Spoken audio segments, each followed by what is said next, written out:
नमस्कार, मैं हूं सौरभ शर्मा। आप देख रहे हैं हकीकत क्या है। बहुत स्वागत है आप सभी का। मोदी का सबसे बड़ा ऑपरेशन 24 घंटे में शुरू होगा। नरेंद्र मोदी 5 देशों की यात्रा पर निकले हैं और थोड़ी देर में प्रधानमंत्री मोदी पहुंचने वाले हैं घाना। ब्राजील में ब्रिक्स सम्मेलन में भी वो हिस्सा लेंगे। अर्जेंटीना भी जाएंगे और नामीबिया भी जाएंगे। इसके अलावा प्राइम मिनिस्टर मोदी के दौरे में त्रिनिदाद टोबैगो भी है। नरेंद्र मोदी की इस यात्रा का लेकिन मकसद क्या है? मकसद है पाकिस्तान को पूरी दुनिया के सामने एक्सपोज करना। पाकिस्तान एक टेरर स्टेट है, इस पर पूरी दुनिया की मुहर लगवाना। अमेरिका से लेकर अफ्रीका तक और लैटिन अमेरिका से लेकर यूरोप तक पाकिस्तान की करतूतों से दुनिया को वाकिफ करा देना। पिछले 24 घंटों में भारत ने बहुत कुछ अचीव किया है। पहलगाम टेरर अटैक पर क्वाड ने साझा बयान जारी किया। क्वाड के मंच पर भारत ने यह भी क्लियर कर दिया कि अगर भारत पर कोई भी आतंकी हमला हुआ तो अब हम उसका जवाब देंगे। अगले 24 घंटे में नरेंद्र मोदी को न्यू वर्ल्ड ऑर्डर का न्यू नॉर्मल सेट करना है। मोदी का पूरा प्लान कैसे दुनिया के सामने आएगा, आपको बताते हैं इस रिपोर्ट से। प्राइम मिनिस्टर नरेंद्र मोदी नए मिशन पर हैं। प्रधानमंत्री ने एक बहुत बड़ा टारगेट सेट किया है। Modi new world order set करने निकले हैं। नया वर्ल्ड ऑर्डर कैसा होगा और उसमें इंडिया का कितना बड़ा रोल होगा, यह समझने के लिए ग्लोबल मैप पर कुछ इंपॉर्टेंट देशों की लोकेशन और पोजीशन समझनी होगी। आज से 100 साल पहले जियोपॉलिटिक्स का सबसे बड़ा सेंटर ब्रिटेन था। आज का सेंटर अमेरिका है। अमेरिका के राष्ट्रपति ही दुनिया में अपनी चौधराहट चलाते हैं। पूरी दुनिया के जियोपॉलिटिक्स एनालिस्ट इस बात पर एकमत हैं कि अगर चीन को नहीं रोका गया तो आने वाले दिनों में ग्लोबल पावर का एपिसेंटर चीन होगा। सवाल यह है कि चीन को रोकेगा कौन? अगर चीन के साथ दो हाथ हो गया तो अमेरिका बचाने आएगा या इंडिया आगे आएगा? क्या मोदी ही चीन को रोक सकते हैं? क्या मोदी पर ही दुनिया को यकीन है? अमेरिका और चाइना के बीच 7500 माइल यानी 12,000 किलोमीटर की दूरी है। अमेरिका और जापान के बीच 6,000 माइल यानी 9700 किलोमीटर की दूरी है। अमेरिका और ऑस्ट्रेलिया की निकटतम दूरी 9200 माइल या 14,800 किलोमीटर है, जबकि भारत और चीन की बाउंड्री एकदम लगी हुई है। अमेरिका में इंडो पैसिफिक रीजन या हिंद प्रशांत क्षेत्र के 4 बड़े देश एक साथ बैठे। अमेरिका में क्वाड की मीटिंग शुरू हुई। अभी 4 देशों के विदेश मंत्री बैठे हैं। आगे चारों देशों के प्राइम मिनिस्टर और प्रेसिडेंट बैठने वाले हैं। क्वाड की उसी मीटिंग के लिए इस साल डोनाल्ड ट्रंप भी भारत आने वाले हैं। क्वाड क्या है? क्वाड 4 ताकतवर देशों का ग्रुप है, जिसमें अमेरिका है, भारत है, जापान है, ऑस्ट्रेलिया है। अमेरिका सुपर पावर और नंबर 1 की इकोनॉमी है। भारत नंबर 4 की इकोनॉमी है। जापान नंबर 5 की इकोनॉमी है और ऑस्ट्रेलिया 19 नंबर की इकोनॉमी है। क्वाड के ये 4 देश इकोनॉमी डिस्कस करने के लिए नहीं बैठते। ये मौसम पर भी बातें नहीं करते। ये 4 देश जब एक साथ बैठते हैं तो जियोपॉलिटिक्स पर डिस्कस करते हैं। भारत के विदेश मंत्री एस जयशंकर ने इसी क्वाड मीटिंग में पहलगाम टेरर अटैक और ऑपरेशन सिंदूर पर भारत की खरी बात सुना दी। A word about terrorism in the light of our recent experience. The world must display zero tolerance. Victims and perpetrators must never be equated. And India has every right to defend its people against terrorism, and we will exercise that right. We expect our Quad partners to understand and appreciate that. Quad के 4 देशों का एक लक्ष्य है, चीन की विस्तारवादी नीतियों को रोकना है। चीन को रोकने में इंडिया की पोजीशन और इंडिया की लोकेशन सबसे इंपॉर्टेंट होने वाली है। नरेंद्र मोदी आने वाले चैलेंज के लिए अभी मित्र बनाने निकले हैं। चीन ग्लोबल पावर है, इसमें कोई शक नहीं है। चीन नंबर 2 की इकोनॉमी है, इसमें भी कोई विवाद नहीं है। चीन के पास संसाधनों का विशाल भंडार है, यह भी मानने वाली बात है। चीन के पास विशाल सेना है, यह भी निर्विवाद है। चीन ने अपनी टेक्नोलॉजी एडवांस की है, यह भी मानी हुई बात है। चीन कई मायनों में हमसे आगे है, यह भी तय बात है। लेकिन चीन हमारा दुश्मन है, इसमें भी कोई शक नहीं है। चीन हमारा ही नहीं, अमेरिका का भी दुश्मन है। चीन जापान से भी दुश्मनी रखता है और चीन ऑस्ट्रेलिया को भी धौंस पट्टी देकर रखता है। इसलिए इन 4 देशों ने क्वाड बनाया है।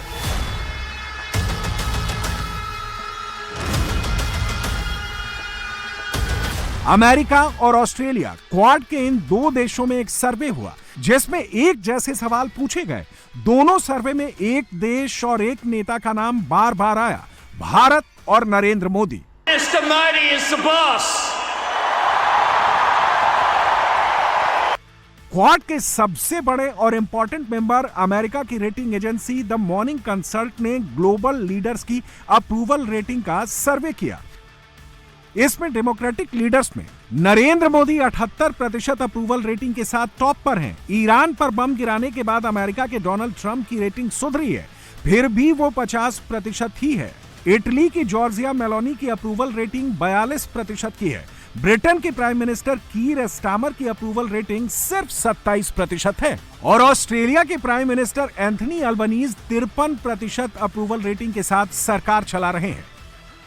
अमेरिकी एजेंसी के सर्वे से साफ है, ग्लोबल फोरम पर लोगों का जितना भरोसा नरेंद्र मोदी पर है उतना दूसरे किसी भी ग्लोबल लीडर पर नहीं है। मोदी जो बोलते हैं, मोदी जो करते हैं, उस पर पूरी दुनिया यकीन करती है। डोनाल्ड ट्रंप भी वो भरोसा नहीं जगाते जो मोदी जगाते हैं। अब आपको दूसरे सर्वे के बारे में बताते हैं। लोवी इंस्टीट्यूट ने ऑस्ट्रेलिया में डीप सर्वे किया तो चीन का नाम आया। ऑस्ट्रेलिया के 69% लोगों को लगता है कि चीन अगले 20 साल में उनके लिए सबसे बड़ा खतरा बन जाएगा। 2018 में सिर्फ 45% लोगों को लगता था कि चीन खतरा है। 7 साल में इसमें 24% का इजाफा हो गया है। चीन अपने पड़ोस के हर देश के लिए खतरा है।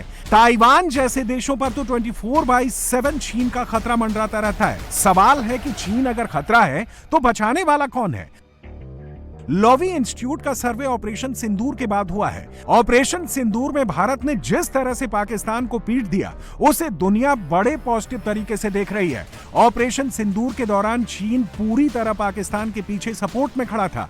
इसके बावजूद भारतीय सेना ने बॉर्डर क्रॉस किए बिना पाकिस्तान के 300 किलोमीटर अंदर तक डीप स्ट्राइक की। ऑपरेशन सिंदूर में भारतीय सेना का वो पराक्रम लोवी इंस्टीट्यूट के सर्वे में भी दिखता है।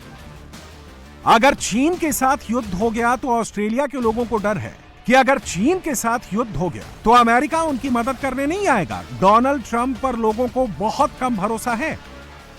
68% लोगों को लगता है कि डोनाल्ड ट्रंप का अमेरिका उनके देश की मदद नहीं करने आएगा। सिर्फ 30% लोगों को लगता है कि डोनाल्ड ट्रंप उनकी मदद करने आएंगे।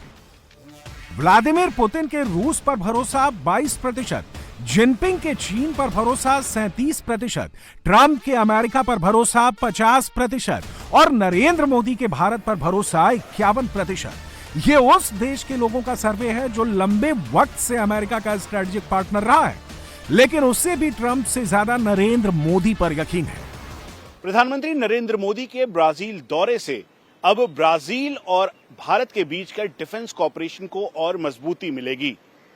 चाइनीज स्काई ड्रैगन, जो कि आकाश एयर डिफेंस सिस्टम की तरह है, उसी की तर्ज पर है, लेकिन ब्राजील ने उसे दरकिनार करते हुए अब भारत के स्वदेशी आकाश एयर डिफेंस सिस्टम में अपना इंटरेस्ट शो किया है।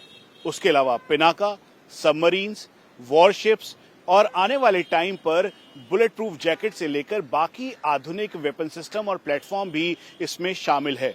दोनों देशों की मजबूती से ये आगे चलकर और डिफेंस कॉपरेशन में एक मील का पत्थर साबित होगा। यही नहीं बल्कि चाइनीज इंटरफेरेंस जो इस समय ब्राजील की डिफेंस इंडस्ट्री में है वो भी कम होता हुआ इससे दिखाई देगा। नरेंद्र मोदी 11 साल से भारत के प्रधानमंत्री हैं। इन 11 साल में यूरोप और अमेरिका का कोई भी बड़ा नेता मोदी के बराबर अप्रूवल रेटिंग हासिल नहीं कर पाया। मोदी उस मुकाम पर हैं जहां ना बाइडेन पहुंच पाए थे, ना डोनाल्ड ट्रंप पहुंच पाए हैं। अब तो क्वाड भी वही मान रहा है जो भारत कह रहा है। क्वाड देशों के विदेश मंत्रियों ने साझा बयान जारी करके पहलगाम हमले की कड़ी निंदा की है। वॉशिंगटन डीसी में भारत, अमेरिका, ऑस्ट्रेलिया और जापान के विदेश मंत्रियों के साझा बयान में कहा गया है कि हम हर तरह के आतंकवाद और हिंसा की सख्त निंदा करते हैं, चाहे वो सीमा पार से हो या किसी और रूप में। हम आतंकवाद के खिलाफ मिलकर काम करने के लिए पूरी तरह से तैयार हैं। हम 22 अप्रैल 2025 को जम्मू कश्मीर के पहलगाम में हुए आतंकी हमले की कड़ी निंदा करते हैं, जिसमें 25 भारतीय और एक नेपाली नागरिक की हत्या कर दी गई थी। पीड़ित परिवारों के प्रति हम गहरी संवेदना जताते हैं। हम चाहते हैं कि इस हमले में शामिल लोगों, इसकी योजना बनाने वालों और पैसे देने वालों को जल्द से जल्द और बिना देरी के सजा मिले। हम सभी संयुक्त राष्ट्र देशों से अपील करते हैं कि वो कानून के तहत मिलकर इंसाफ दिलाने में मदद करें। क्वाड का ये बयान पाकिस्तान के फील्ड मार्शल आसिम मुनीर के लिए बहुत बड़ा झटका है। ईरान इजरायल युद्ध के समय व्हाइट हाउस में लंच करने के बाद आसिम मुनीर खुद को तुर्रम खान समझ रहा था। क्वाड ने मुनीर को उसकी जगह दिखा दी, लेकिन जो सुधर जाए वो पाकिस्तान नहीं। पाकिस्तानी आर्मी की शह पर, पाकिस्तानी आर्मी की सरपरस्ती में पाकिस्तान के अंदर फिर से टेरर इंफ्रास्ट्रक्चर खड़ा किया जा रहा है। पाकिस्तानी आर्मी की देखरेख में बहावलपुर और मुरीदकी का मरकज दोबारा से बन रहा है। पाकिस्तान के बहावलपुर में लश्कर तैयबा ने बड़ा जलसा किया तो यहां पहलगाम का मुजरिम सैफुल्लाह कसूरी भी पहुंचा। उसका वेलकम किया गया और हाफिज सईद के बेटे ने भी बहावलपुर जलसे में तकरीर की। पाकिस्तान के आतंकी जमा होते हैं तो राम मंदिर पर बम फेंकने के सपने देखते हैं, लेकिन यह सपना सपना ही रहेगा, क्योंकि नरेंद्र मोदी को मालूम है कि राम मंदिर की हिफाजत कैसे करनी है। अपने पाले हुए आतंकियों से अलग आसिम मुनीर अलग सपने देख रहा है। मुनीर चाहे कुछ भी बकता रहे, अब तो पाकिस्तान के लोग भी मान रहे हैं कि मोदी ने घर में घुसकर पीटा और बहुत बुरी तरह से पीटा। भारत पहले दिन से कहता रहा कि ऑपरेशन सिंदूर के दौरान हमने पाकिस्तान के 6 प्लेन गिरा दिए। पाकिस्तान इससे इनकार करता रहा, मगर अब सबूत भी आ गया है। ऑपरेशन सिंदूर के दौरान यह वीडियो एक कश्मीरी ने पीओके की कोटली में रिकॉर्ड किया था। इसमें फाइटर जेट से एजेक्ट होने के बाद एक फाइटर पायलट नीचे आता दिख रहा है। पायलट को नीचे आता देख पीओके के सिविलियंस और पाकिस्तानी आर्मी के लोग उसे पकड़ने के लिए दौड़ पड़े थे। उन्हें लग रहा था कि जंगलों में कोई भारतीय पायलट गिरा होगा। इस तीसरे वीडियो में भी सर्च ऑपरेशन चल रहा है।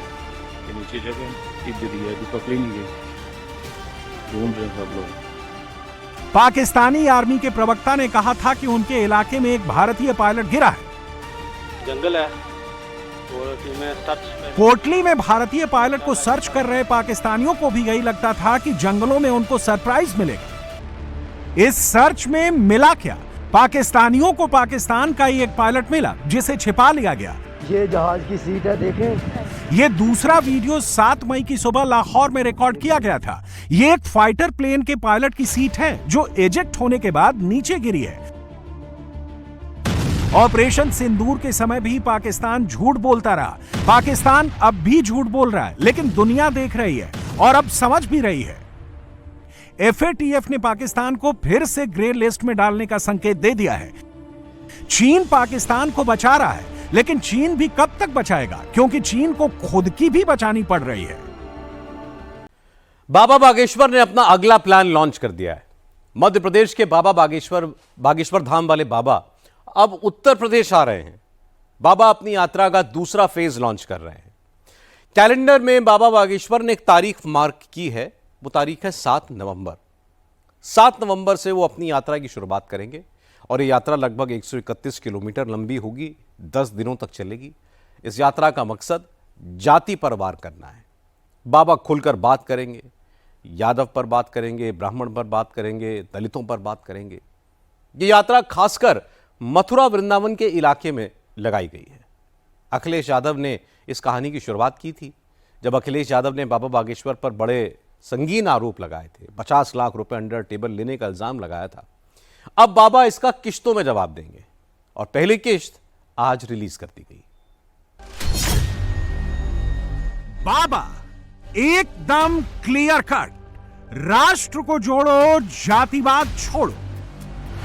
हम फिर आएंगे, सड़क पर उतरेंगे 7 नवंबर से 16 नवंबर, और इस देश में ये जो सबसे बड़ी खाई फिर से खोदने की कोशिश की गई। कास्टवाद नहीं, राष्ट्रवाद पर बात होगी। बाबा बागेश्वर ने खा ली कसम, जातिवाद का निकालेंगे दम। जातिवादियों का तोड़ेंगे भ्रम। हम यही कहेंगे कि अब कास्टवाद की लड़ाई हम खुल करके लड़ेंगे, राष्ट्रवाद के लिए जिएंगे, तिरंगे के लिए जिएंगे, तिरंगे के लिए मरेंगे। अखिलेश यादव को पता नहीं है कि बाबा बागेश्वर किस लेवल पर खेलते हैं, किस अंदाज में खेलते हैं और कहां तक खेलते हैं। अखिलेश यादव ने बाबा पर 50 लाख वाली बाउंसर फेंकी थी। अब बाबा ने ऐलान कर दिया है कि वो अखिलेश की पिच पर ही खेलेंगे, जातिवादियों को सीधे क्लीन बोल्ड करेंगे। बाबा बागेश्वर ने इसका पूरा रोड मैप तैयार कर लिया है।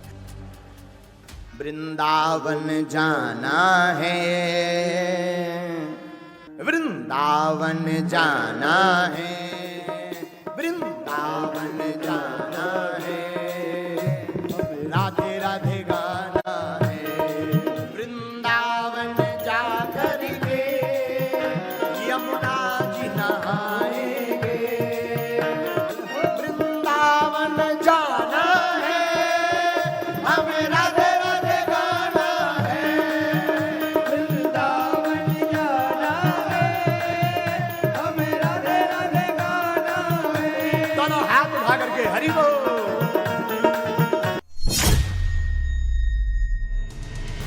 बाबा बागेश्वर वृंदावन जा रहे हैं। क्यों जा रहे हैं समझना मुश्किल नहीं है।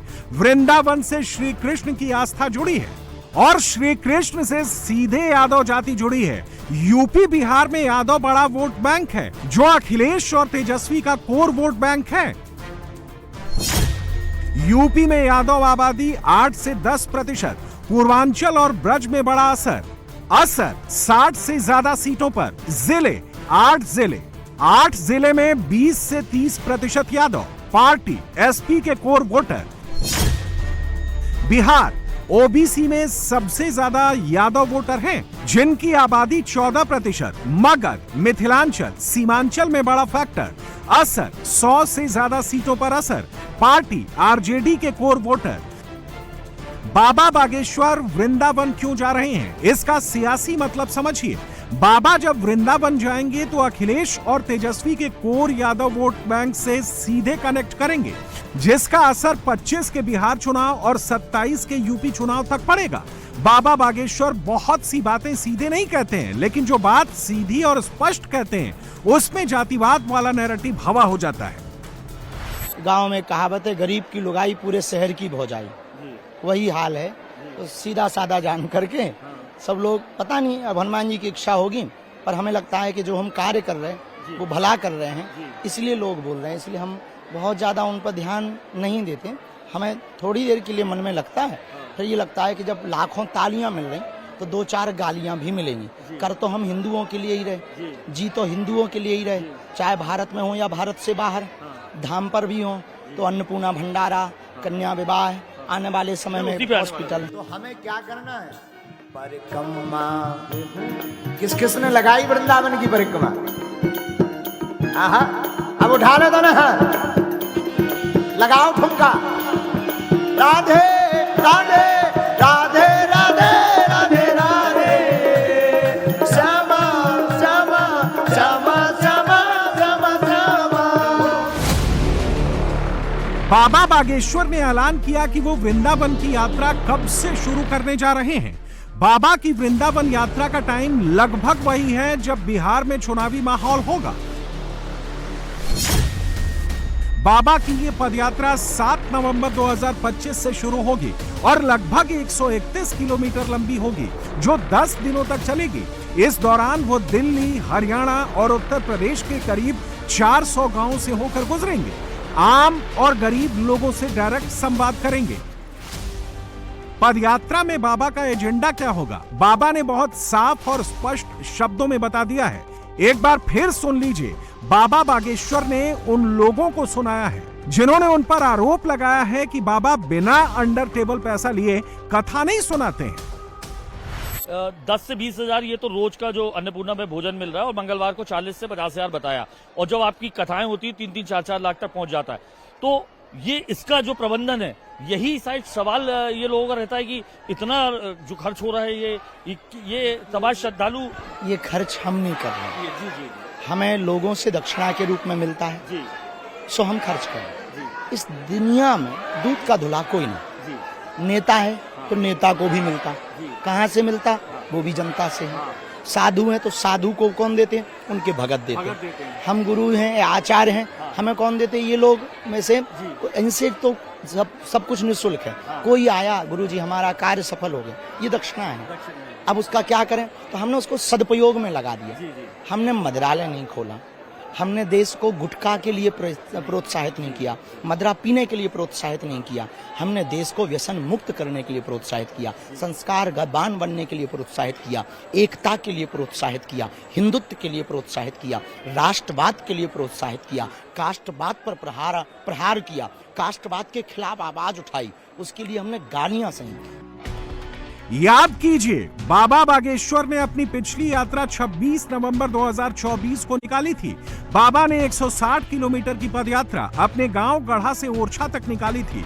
इस यात्रा का भी वही मकसद था, हिंदुत्व, राष्ट्रवाद, जातिवाद और धर्मांतरण का विरोध। उस वक्त भी सबसे ज्यादा यादव वोट की सियासत करने वाले तेजस्वी यादव और आरजेडी सबसे ज्यादा परेशान हो गई थी, क्योंकि बाबा जो हिंदुत्व और राष्ट्रवाद वाली गुगली फेंकते हैं, उससे सबसे ज्यादा जातिवाद की सियासत करने वाले डरते और घबराते हैं। अरे जिया हो बिहार के लाला। सबसे ज्यादा हम कहीं खुश रहते हैं तो अपने बिहार में रहते हैं। अब तुम लोगों को देखकर और ज्यादा। अब बाबा ने वृंदावन की यात्रा का ऐलान किया है, जिसका सीधा कनेक्शन यादव वोट बैंक से है, और बाबा के दिल पर जातिवाद की सियासत से बहुत चोट लगी है, इसलिए बार बार टारगेट पर जातिवाद करने वाले नेता है। और बाबा बागेश्वर ने खुली जंग का ऐलान कर दिया है। वो किसी भी आरोपों से डरने वाले नहीं हैं, कुछ भी आरोप लगे। अब वो राष्ट्रवाद को मजबूत करेंगे, जातिवाद को नहीं छोड़ेंगे, हिंदुओं को एकजुट करेंगे, हिंदू राष्ट्र की आवाज को मजबूती देना, हिंदुओं का धर्मांतरण रोकेंगे। बाबा का मानना है कि जब हिंदुत्व की लौ जलेगी, राष्ट्रवाद का सूरज निकलेगा, इनकी रोशनी में जातिवाद खुद ब खुद डूब जाएगा। हमारा दरबार लगाने का उद्देश्य चमत्कार दिखाना नहीं है। यहाँ लाखों लोगों को बुलाने का उद्देश्य ये नहीं है कि हम आपको चमत्कार दिखाना चाह रहे हैं। अब तो हमारा उद्देश्य ये है कि ये बेचारे वो लोग हैं, इस देश में एक बड़ी अद्भुत बात है, इस देश में दारू सस्ती है, दवा महंगी है, इसलिए लोग परेशान हैं। तो वो ओझा तांत्रिकों के पास जाते हैं, तो वो जाते हैं दूसरे मजहब में, जाकर के ये धर्मांतरण करते हैं। हमारा उद्देश्य ये है कि ये हनुमान जी से जुड़े, और धर्मांतरण कन्वर्जन इस देश में संविधान के हिसाब से भी गलत है। तो हम चाहते हैं इस देश में कन्वर्जन रुके, हिंदुओं का, हिंदू घटे ना। उसका उपाय क्या है? जिसको जो चाहिए, भंडारा चाहिए, भंडारा हमारे यहाँ है। भैया तुम गरीब आदमी हो, हम और ज्यादा तो नहीं, पर तुम्हारी बेटी का ब्याह करवा सकते हैं। आने वाले दिनों में तुम्हारी दवाई की व्यवस्था कर देंगे, और भगवान कृपा करेंगे विद्यालय कर देंगे। नहीं होगा, जितना है उतने में सेवा चलाएंगे, पर भैया तुम हिंदू घटो ना, धर्मांतरण ना करो। बाबा बागेश्वर अखिलेश यादव का सीधे नाम नहीं ले रहे हैं, न तेजस्वी यादव का ले रहे हैं, लेकिन जवाब उन्हीं को दे रहे हैं जिन लोगों ने कथावाचक विवाद को यादव बनाम ब्राह्मण का रंग चढ़ाकर बड़ा सियासी तूल दे दिया था। सवाल यह है कि अखिलेश ने यादव बनाम ब्राह्मण की जंग क्यों तेज की, और बाबा बागेश्वर अब उसे नेक्स्ट लेवल पर क्यों ले जा रहे हैं। इसको समझने के लिए यूपी में यादव और ब्राह्मण वोट बैंक के पैटर्न पर नजर डालनी होगी। बीजेपी एसपी की यादवों का वोटिंग ट्रेंड देखें तो 2017 में बीजेपी को यादवों ने 12% वोट दिया था, जबकि समाजवादी पार्टी को 83%, और 2022 के जब चुनाव हुए तो बीजेपी का यादव वोट का शेयर 2% गिरकर 10% पर आ गया, जबकि समाजवादी पार्टी को 15% वोट बैंक का नुकसान हुआ, उसे 68% वोट मिले। उसी तरह से बीजेपी एसपी को ब्राह्मणों का वोटिंग ट्रेंड देखिए। 2017 में बीजेपी को 83% ब्राह्मणों ने वोट किया, जबकि समाजवादी पार्टी को 6%। वहीं 2022 में बीजेपी के खाते में 6% ब्राह्मणों के वोट बढ़कर 89% हो गए, जबकि समाजवादी पार्टी का वोट फीसदी भी 1% बढ़कर 7% पर पहुंच गया। यूपी में यादव वोट करीब 60 विधानसभा सीटों पर पड़ता है, और बिहार की 100 सीटों पर बाबा जो हिंदुत्व और राष्ट्रवाद को फ्रंट पर लेकर चलते हैं। अगर बाबा को मानने वाला यादव वोटर थोड़ा भी टूट गया तो अखिलेश तेजस्वी के लिए नुकसान कर सकता है। इसीलिए जब अखिलेश ने बाबा की कमाई पर सवाल उठाया तो बाबा ने खुलकर सुनाया। देखो, साधु के पास कुछ होता है, हमें अपनी औकात पता है, और प्रत्येक साधु अपने पास कुछ रखता है, समाज से लेता, समाज को सौंप देता है। ये बुराई नहीं है, हमें नहीं लगता कि ये बुराई है, नहीं, ये भैया किंचित मात्र बुराई है। ऐसा क्यों कि आप अगर कोई जैकेट पहनते हैं उस पर भी दिक्कत हो जाती है, चश्मा पहनना उस पर भी दिक्कत है, ये क्या है? ये देखो, आपको कोई गिफ्ट में उपहार स्वरूप आपके बर्थडे पर आपके मित्र तो होंगे ही होंगे, पक्का है, तो कुछ ना कुछ तो देते ही, तो आप फेंक देते हो कि हम नहीं लेंगे, ये बड़ा महंगा है, हमारी औकात से बाहर। फेंकते तो नहीं होंगे, फेंकेंगे तो उसकी आस्था पर भी, उसके हृदय को ठेस पहुंचे। ऐसे ही हमारे प्रिय हैं, हमारे भगवान, गुरुजी आप ये पहन लो, अब क्या करें, फेंक तो देना। बाबा बागेश्वर के वृंदावन जाने का असर क्या हो सकता है, अखिलेश के लिए कितना डेंट कर सकता है, इसका अंदाजा इन आंकड़ों से लगा सकते हैं। यूपी के ब्रज क्षेत्र में कुल 40 विधानसभा सीट है। यहां दलित यादव जाट समीकरण है। 2022 तक ये एसपी का गढ़ था, 2017 से एसपी का सफाया हो गया। ब्रज क्षेत्र में बीजेपी एसपी, 2012 में BJP 3, SP 19, BSP 11, RLD 6, Congress 1 seat जीती। 2017 में बीजेपी यहां से 40 में से 36 सीटें जीती, एसपी 4 सीटें जीती। 2022 में बीजेपी यहां 40 में 33 सीटों पर जीती, एसपी 6, आरएलडी 1 पर जीती। बाबा की यात्रा नवंबर में शुरू होगी, लेकिन उससे पहले यादव वोटर्स का बिहार में टेस्ट होना है। एक बात तो तय है कि जिस तरह से अखिलेश ने बाबा बागेश्वर पर डायरेक्ट हमला किया है, और बाबा बागेश्वर की जितनी फैन फॉलोइंग है जो बाबा को जाति के चश्मे से नहीं देखती, अगर ऐसे में यादव वोट नाराज हुआ तो यूपी और बिहार दोनों में इसका सीधा असर पड़ सकता है। जी नहीं, बागेश्वर बाबा जातिवाद के लिए ऐसा उनके बातों से तो नहीं लगता है कि जातिवाद को लेकर चलते हैं। वो तो सबको समग्र विकास के लिए और हिंदू धर्म के लिए बात करते हैं और हिंदू धर्म के बारे में बताते भी हैं, और मैं तो विश्वास करता हूँ उनमें। गलत है ये तो, बिल्कुल नहीं लेते हो तो फिर ही अपनी शादियां करवाते हैं बच्चियों की, और अन्नपूर्णा चलाते हैं, तो ऐसा तो नहीं है कि पैसा लेते हो। तो अखिलेश यादव जी ने ऐसा क्यों कहा होगा? अब बोलने वाले तो बोलेंगे, जो अच्छा काम कर रहा है उसके पीछे तो लोग बोलेंगे ना, बोलने का उनका काम है। जातिवाद हटाने वाले बाबा बागेश्वर के ऐलान से सबसे ज्यादा धुकधुकी अखिलेश तेजस्वी दोनों की बढ़ी है, लेकिन सबसे ज्यादा तेजस्वी की चुनौती बढ़ी है, क्योंकि यूपी में तो 27 में चुनाव है, जबकि बिहार में इसी साल चुनाव है। अखिलेश की तरह ही तेजस्वी की सारी सियासत ही जातिवाद और मुस्लिम वोट पर खड़ी है। बाबा बागेश्वर भी जातिवाद और हिंदुत्व की बात कर रहे हैं।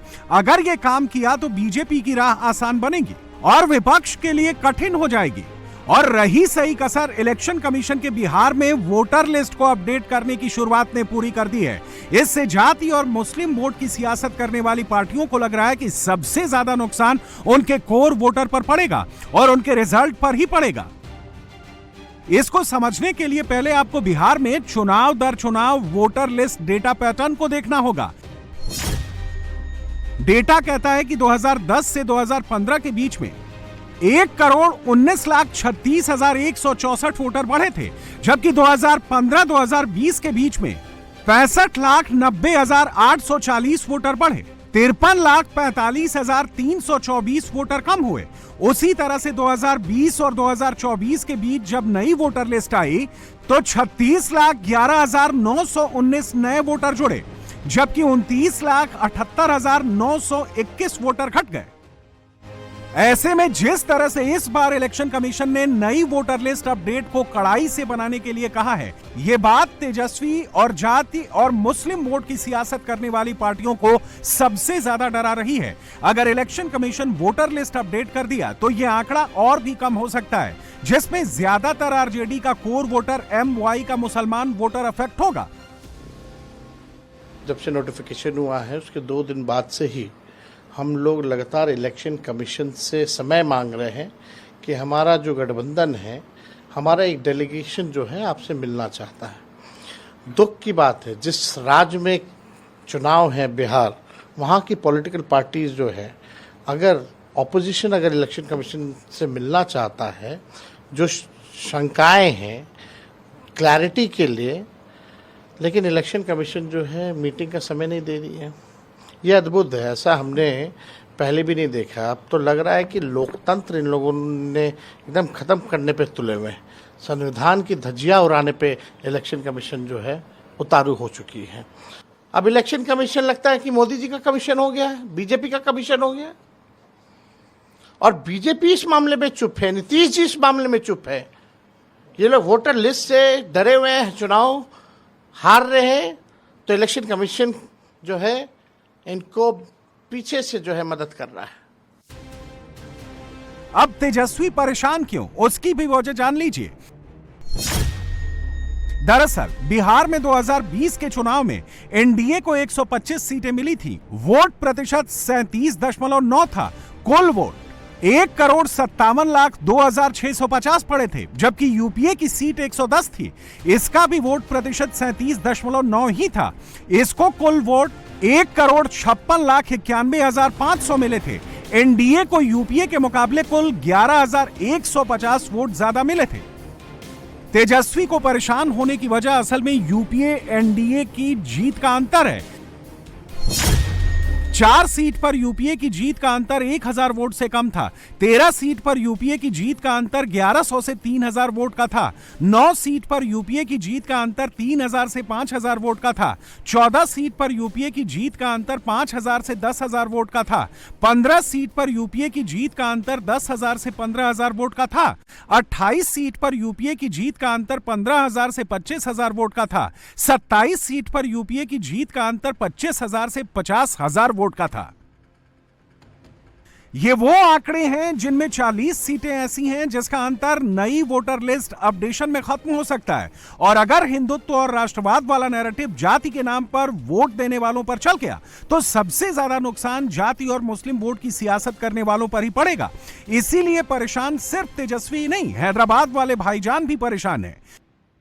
आप सब लोग जानते हैं कि बिहार के नौजवान पलायन करते, कोई हैदराबाद के होटल में काम कर रहा, कोई मुंबई के, कोई दिल्ली होटल में काम कर रहा, कोई पंजाब के खेतों में काम कर रहा है। और सीमांचल का एरिया, स्पेसिफिक एग्जांपल दे रहा हूँ, अब आप थोड़े दिन के बाद देखेंगे 1.5-2 महीने वो तकरीबन एरिया सीमांचल कट ऑफ रहता। हजारों एकड़ जमीन पानी फ्लड से कट जाती, गांव कट जाते, घर बह जाते। कैसे होगा बताइए। और ईसीआई के पास क्या डेटा है इलीगल माइग्रेंट्स का, शेयर करिए हमारे को आप। हम भी चाह रहे कि इलेक्टोरल साफ होना, मगर ये जल्दबाजी में फैसला लिया गया है। हम ईसीआई को रिक्वेस्ट कर रहे हैं कि आप ऑल पार्टी मीटिंग बुलाइए और पायलट बेसिस पे करना है तो किसी और जगह पे करिए आप। अगर कल बिहार में कई लोगों के नाम नहीं आएंगे, जो नहीं आ सकते, पूरी गारंटी दे रहा हूं मैं आपको, नहीं आएंगे कई लोगों के, तो क्या करेंगे फिर आप। तो पिछले असेंबली इलेक्शन का चुनाव जो है, जो एनडीए जीती वो सिर्फ चंद हजार वोटों से जीती वो। तो ये बिहार की जनता को वोट डालने का पूरा इख्तियार मिलना चाहिए, उनका राइट है। हाँ, अगर कोई चीज गलत है उसमें सही करिए, मगर ऐसा तो नहीं करेंगे ना आप। बिल्कुल आप आर्बिट्री तरीके से कर रहे हैं election commission of India. BJP नई वोटर लिस्ट अपडेट होने को सही बता रही है। इसीलिए जब राजनाथ सिंह बिहार पहुंचे तो जातिवाद और मुस्लिम वोट की राजनीति करने वाली पार्टियां आरजेडी और कांग्रेस पर सीधे अटैक किया।